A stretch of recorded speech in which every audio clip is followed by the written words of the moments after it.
On a dating site, he found a match so true, a woman named Lilith with eyes deep blue.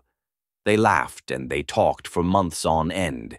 In her, he saw a lover and a friend.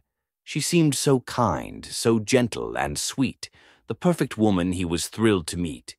But as time passed, something began to change. Lilith's behavior grew oddly strange. He brushed it off, said, "Maybe it's stress." But deep in his gut, he felt the distress. One day she proposed, "Let's take a trip, just you and me on a little road dip." Excited and eager, he quickly agreed, not knowing this journey would make his heart bleed. The first few days were pure delight, laughing and talking long into the night. But then one evening, as they drove through the trees, Lilith's demeanor began to freeze. She spoke of her past with a voice so low, a story of sadness, a tale of woe. Her eyes grew distant, her smile a mere ghost, as she portrayed herself as a victim most. He tried to console, to hold her tight, but by morning her mood had shifted to fright. Now filled with anger, a simmering rage, her personality morphed like a turn of the page. Gone was the Lilith he thought he knew, replaced by a woman whose wrath only grew. She screamed and she shouted, her voice a knife, cutting deep into his once peaceful life. Fear clutched his heart, but he stayed by her side, thinking this storm would surely subside. But as the days passed, her hatred took hold, turning her once warm heart ice cold. She'd glare at him with eyes like fire, her words twisted with venomous ire. He felt trapped, but couldn't break free from the woman he thought was his destiny. Then one night, as the wind howled loud, she stood before a mirror, laughing so proud. Her reflection grinned, a twisted sight, her fifth personality hidden from light. This Lilith was different, her mind fractured and torn, a product of pasts both wicked and worn. She giggled and laughed with a vacant stare, a terrifying presence far beyond repair. He tried to joke, to break the ice, but she only laughed, her tone like ice. "I know I'm strange, I know I'm mad, but you'll stay, won't you? You'll be my lad." He nodded nervously, trying to smile, but deep down he knew this would end vile. She whispered secrets of a hidden past, of asylums and treatments, all unsurpassed. She'd been locked away, her mind too wild, her sanity fractured since she was a child. Electroshock therapy, isolation and more had left her psyche shattered to the core. Weeks passed and he tried to forget, but Lilith's true nature was a creeping threat. One evening he awoke in a cold sweat, bound to a steel bed full of regret. The room was dark, the air thick with dread, a chamber of horrors where she was led. Torture devices lined the walls, chains and hooks sharp as claws. She entered the room, a twisted grin, her eyes filled with a maniacal spin. She whispered sweet nothings in his ear, but her touch was cold, instilling fear. She tortured him slowly, day by day, with tools designed to cause dismay. She'd carve his skin with delicate care, laughing as he gasped for air. Hot irons seared his flesh with pain. Each scream he let out was in vain. She'd laugh and sing, a haunting tune, her madness rising with the moon. Days turned to weeks, his hope began to fade as Lilith's cruelty was ever displayed. She broke his bones one by one until his spirit was finally undone. And in the end, as he drew his last breath, she whispered, "I'm your love, even in death."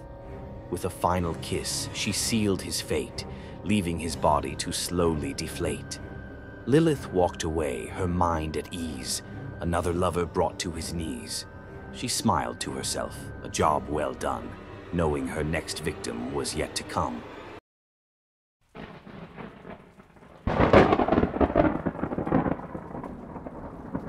She met a man, charming, with eyes that gleamed. In his presence, life was brighter, or so it seemed. They danced through days, love's sweet embrace, every moment with him a tender grace. He whispered secrets, promises untold, their future together. In his arms, she'd hold.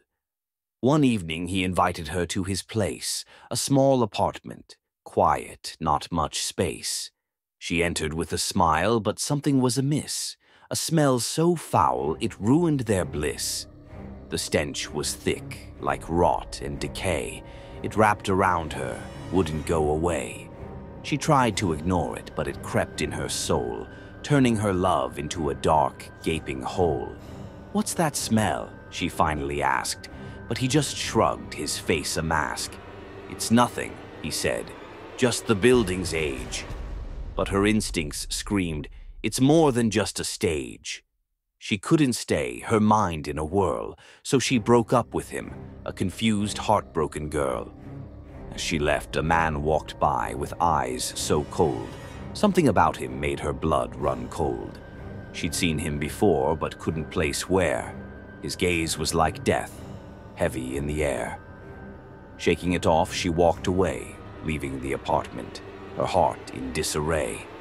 Months later, she sat on her couch, watching the news, in a worried slouch. The man from the hallway was on the screen. Jeffrey Dahmer, the headlines screamed. A killer, a monster, his crimes laid bare. The horrors he'd committed, too much to bear. She shivered, remembering the day they crossed, the smell in that building, the innocence lost. In a panic, she called her old love, the man she'd left, the man she'd once thought of. He answered with relief she could hear in his voice, and she apologized, feeling she had no choice. "It wasn't you," she cried. "I was so wrong. It was your neighbor all along." He soothed her fears, brought her back near, and they rekindled the love that once was clear. Back in his arms, she felt secure. The smell was gone, of that she was sure. Days turned to weeks. Their bond grew strong, but shadows lingered where they didn't belong. One night, as she lay in his embrace, she noticed a change in his gentle face. His eyes, once warm, now gleamed with fire, a flicker of something, a dark desire. She pushed it aside, convinced it was stress. But soon his love felt more like a press. He'd watch her too closely, his grip too tight, and in her dreams she'd wake with fright. Then one evening he cooked her a stew, a special meal just for two. She ate with a smile, but something was off. A metallic taste. She tried to cough. Her vision blurred, her head felt light. She looked at him, but something wasn't right. His smile twisted, cruel and cold, and then she saw it, the truth untold. It wasn't Dahmer who spread the dread, but the man she loved, with whom she'd shared a bed. He had waited, bided his time to reveal his darkness in the most horrific rhyme. She tried to scream, but her voice was weak. As he leaned in, his words were bleak. "Dahmer was a monster, but so am I, and now, my love, it's time to say goodbye." He took her life with cold precision, her body chopped with brutal incision. He served her remains in a stew so fine, at a food pantry in a twisted design. The town ate the meal, none the wiser, unaware of the horror, the brutalizer, and the woman's fate forever sealed in the darkness where her soul was peeled.